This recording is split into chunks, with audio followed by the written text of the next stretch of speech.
O 12 som sa zobudil a robil som až do rána, až do 10.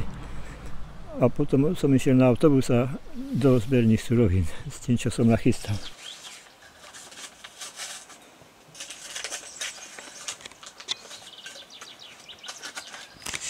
No keď som bol v robote, tak som tak hrdlačil hrozne tam v železiarni, viete. A každý večer som hodnotil, reku, deň je preč a neurobil som nič. A kamarát mi hovoril, celý život ti prejde, čo neurobíš nič.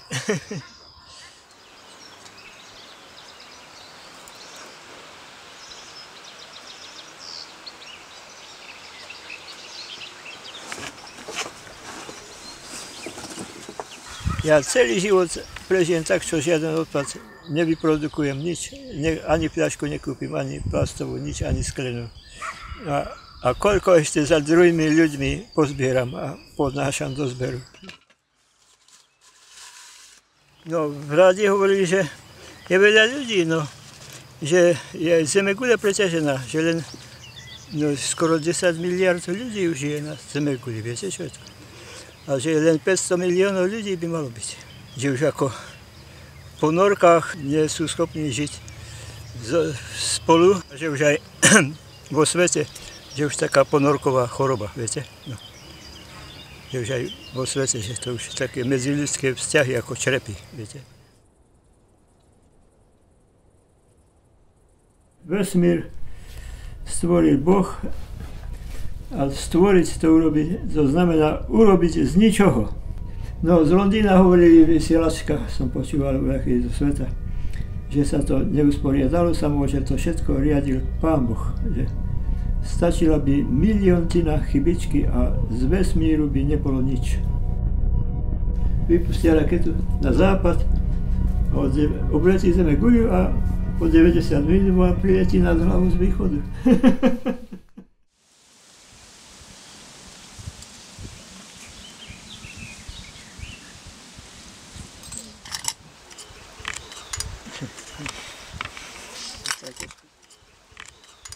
Som schopný jednu konzervu čistiť celý život, aj tak nebude súca do zberu. Ešte vždy bude nejaká chyba na nej. Nečistota.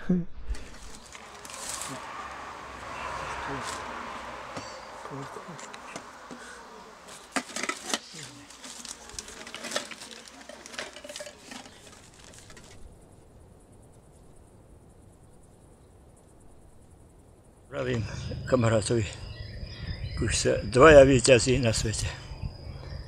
A on ma už pozná, čo hovorím, že Kristus a ja.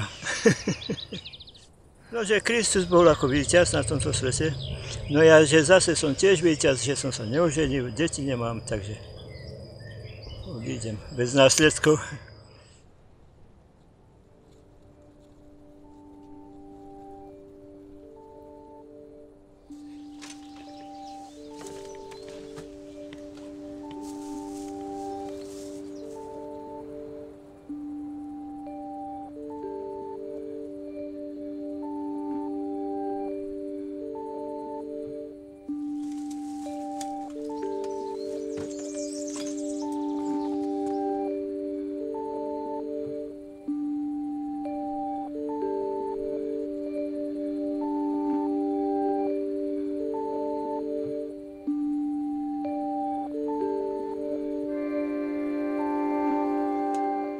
Ale zawsze są taki już zúfali, a zawsze boli ako keby mi Pán Boh poslal takého aniela útechy. Niekedy neviem, čo mám povedať. Možno stačí, keď poviem, že mám vás rád. Keď sa slova strácajú, poviem iba I love you. Tak chodí k nám, ako sme otvorili výkup, takých 5 rokov. Ale z počutia ho poznám akože ako dieťa. Furt ho spomínali. Čo vedel urobiť, čo porobil, že také lietadlo si postavil na dvore a sa takýmto veciam venoval, montoval kadečo, tak potom mu aj dali meno Monto, asi si myslím, neviem naozaj. Čo to za lietadlo? Také vtedy nelietali, keď som ja bol na vojne. To prišiel, doniesol asi meď vtedy a začal chodiť po dvore. Ja som si nevedela, že či ide dať čo kradnúť alebo čo. A potom akože to začalo rozoberať, čo vedel a tak akože potom začal chodiť častejšie, tak sme mu obed ponúkli a už potom chodí pravidelne. Myslím si, že hej, že keby bolo viacej ľudí takých, takže by to ináč vyzeralo. Nie len tu na dedine, ale všade.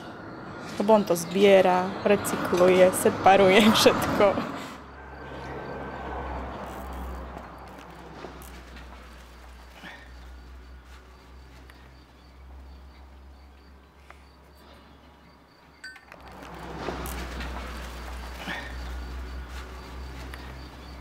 Neverím, to asi nikto, ja som presvedčený, že to nikto nerobí. Ešte tie vrchnáčky, neviem, to zbierajú. No taká obetová práca, sa obetujem tomu.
Klinie som našiel tuto, ale nenahávam ho, tuto je prehlzavený. A keď ekológovia predpovedajú, že ľudstvo sa zadusí v odpade. No. Ja tipkujem, že keby som ja nezbieral odpad, tak by sa ľudstvo zadusilo v odpade.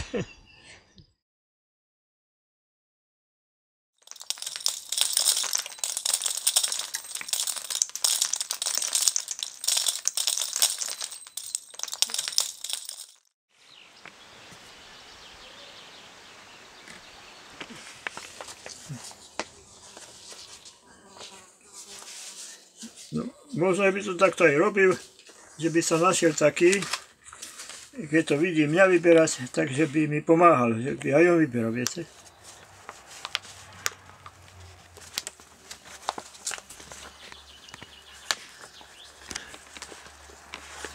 Vám hádam hovoril, že som urobil naše obchodničky z čišťajových kramničiek reťazku, však som vám to hovoril. To bola ozajstná láska. Lebo hovorila, že ja by som tú reťazku nenosila. Ja som plním, aby ma obslúžili. Tak mi povedali, aby som sa obslúžil, že tu sa mohol obslúžať. No. Tak som išiel do popolnici a mi povedala, že tam nemám čo robiť. Že zoberte si kôš. Zobral som kôš. Kričala za mňou, tam nič nie je to. Má veľa toho, mňa nenapadá, ale to by bol jeden celovečerný film o ňom. Čo dokáže a čo dokáže ešte a čo dokázal už v minulosti. Jeho sestra vravela, že mama ho držala za ruku a druhou rukou zbieral zápalky, lebo vtedy ešte na Balogu nebolo taký odpad na úrovni, takže zápalky zbieral, vyhorené. A jeden o ňom povedal, že je neprebudený, tak ja neviem, to bol ten Maco Mlieččák.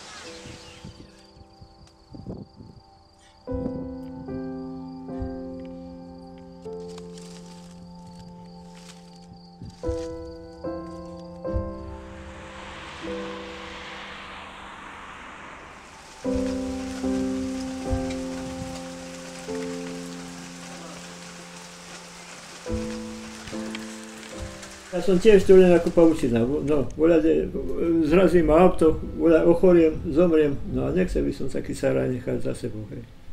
No už keď, ja by som to najradšej všetko rozstriedil, spracoval, ale už keď nevládzem, tak aspoň tie dobré veci by som si chcel zachrániť, viete, o ktoré by som nechcel prísť, no. Čo potrebujem v živobytiu však.